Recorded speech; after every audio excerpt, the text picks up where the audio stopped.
Hello, I'm Karen Alkalay-Gut, and as I've been waiting for this to start, I've been looking over and over again at the picture of the cover of my book, my latest book, Survivors.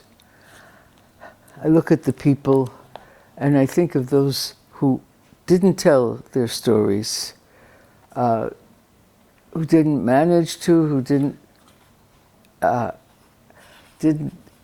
weren't able to, and I thought these are some of the stories that I would like to share. So I decided that I would record some of them, and you who don't read may find some of them reminders of people that you knew as survivors.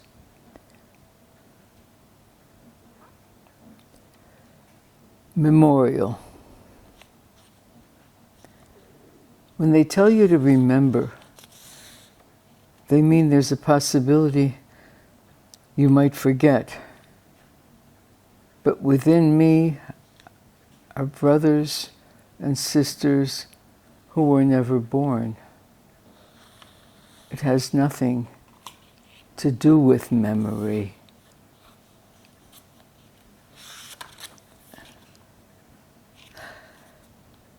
Absence. What are you looking for? We'd ask Mother as she rummaged a cupboard or a drawer or the phone book. My lost youth, she'd answer,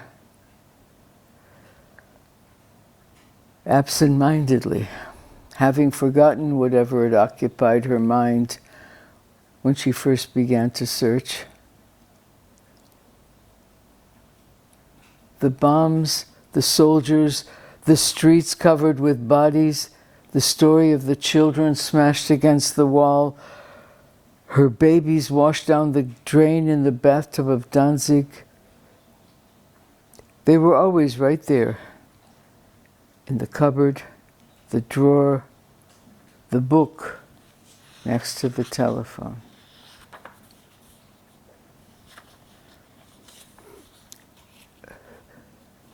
These people, many of these people on the cover are people who stayed with us because we, as refugees, came to the United States in 48, and there were people coming from the camps and had no way to arrange their lives, and there were all kinds of people and organizations that helped them get started, get put together.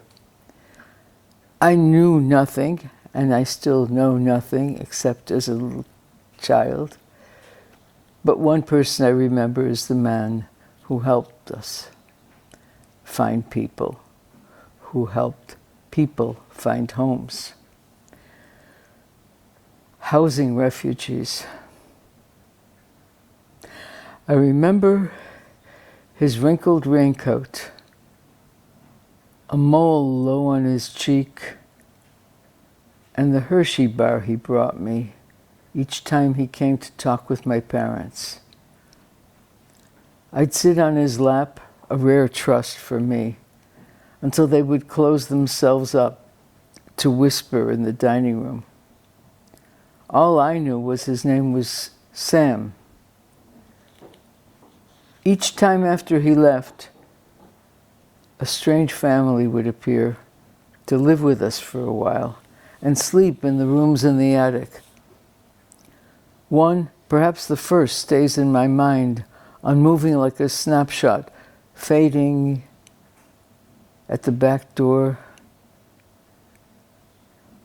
carrying a small patched valise, a humbled, mustached father, slender braid-wound mother, and a girl named Margaret, 11 years old with a fine blonde bob.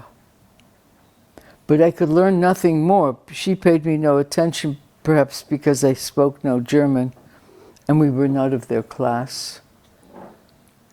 Other families who came after each Hershey bar stayed longer, sometimes months, before they found work, home, school, before their pride returned and they could feel life pumping in their withered limbs.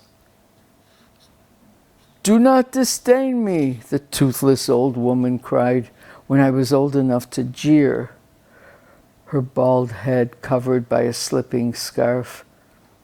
"I am far more important than you know."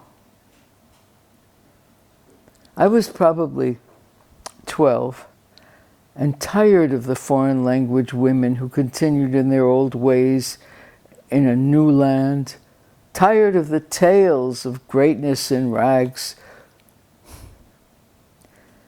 Years later, I learned that all their tales were true. Sam never told me of the agonies he hid behind the sweetness of the Hershey bar.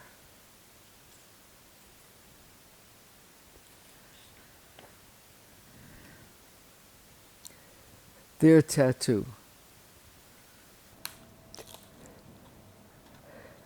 Their tattoos.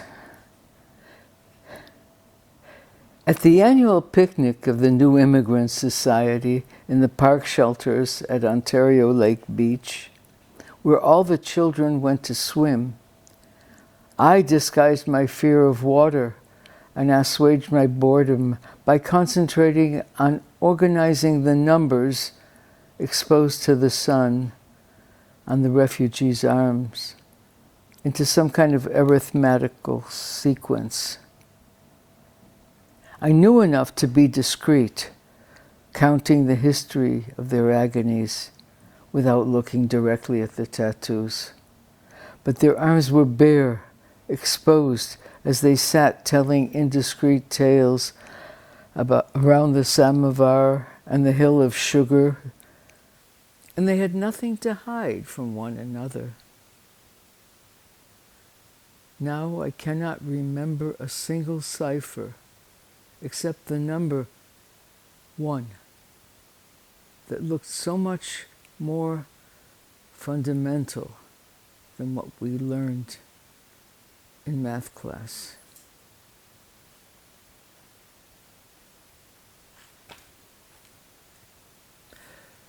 Refugees.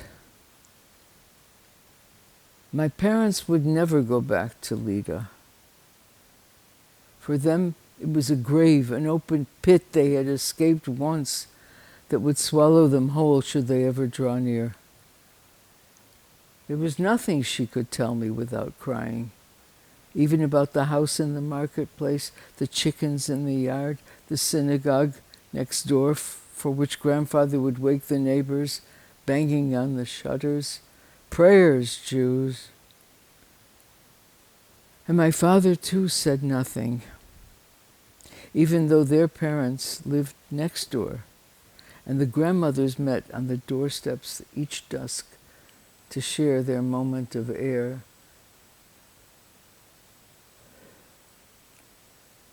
So many years of Lida, so many bodies of so many hearts no longer beating.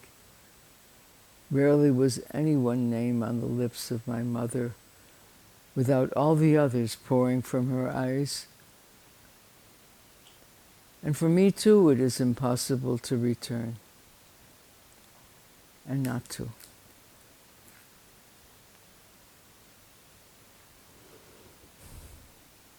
In the train.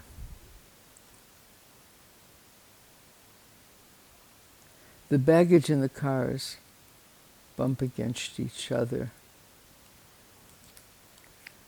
I feel them at this moment, feel myself bouncing as the tracks that no longer exist mercilessly bring them closer to their terrible destinations.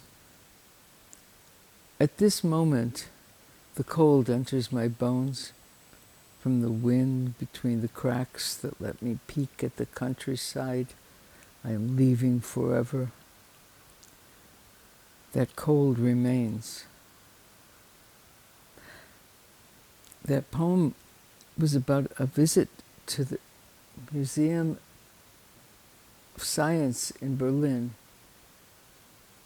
And we happened to find a car, a train car, that was labeled,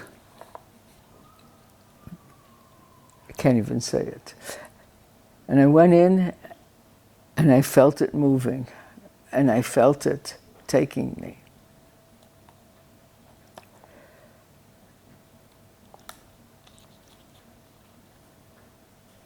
Learning to ride a bicycle.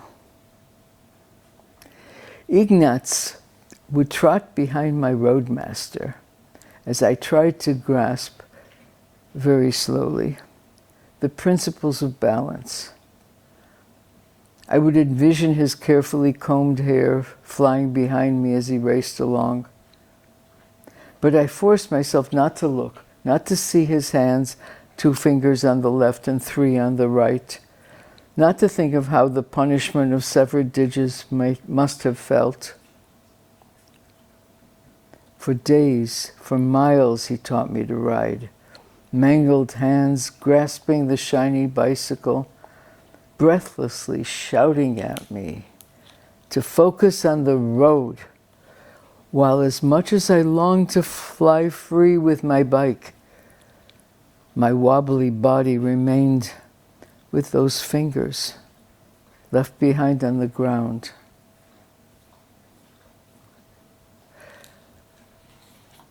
The survivors.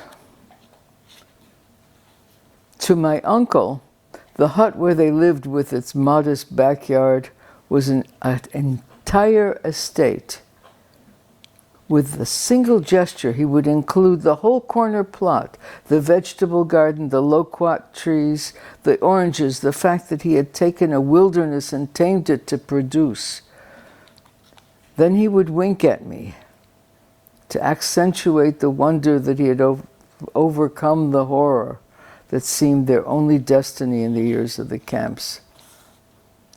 Once inside their 2-room hut, my aunt would look me over slowly, as if in a medical examination, and declare I was too thin.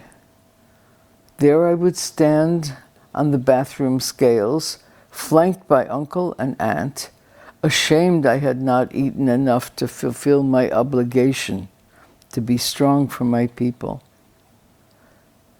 To them, the entire country was a last-minute opportunity to be fruitful and bring life to generations to come. My slender form was a denial of an imperative. They lived in the narrow part of Israel, wedged between the border and the sea, and the need for heft came not only from the hunger they endured, but the slender waist of the country that could be snapped in two with a minor infiltration, an act much simpler than they had known every day for ages. On Sabbath, they would go to the sea, believing their worship consisted of recovering the health of their broken bodies, their sun-browned skin dimming the tint of their tattoos.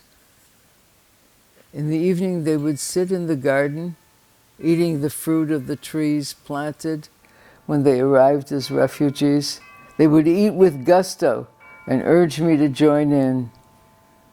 There was no need to debate the question of politics, no need to prove that they deserved to exist. That was my cue that my time is up. Let me read you one poem after the announcement. My final poem.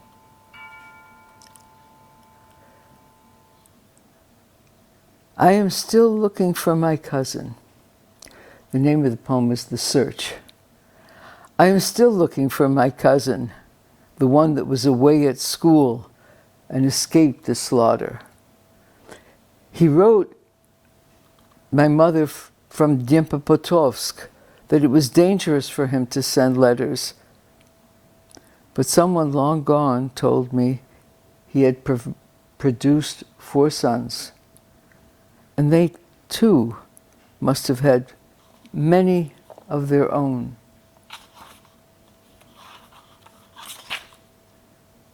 I'm still looking for them.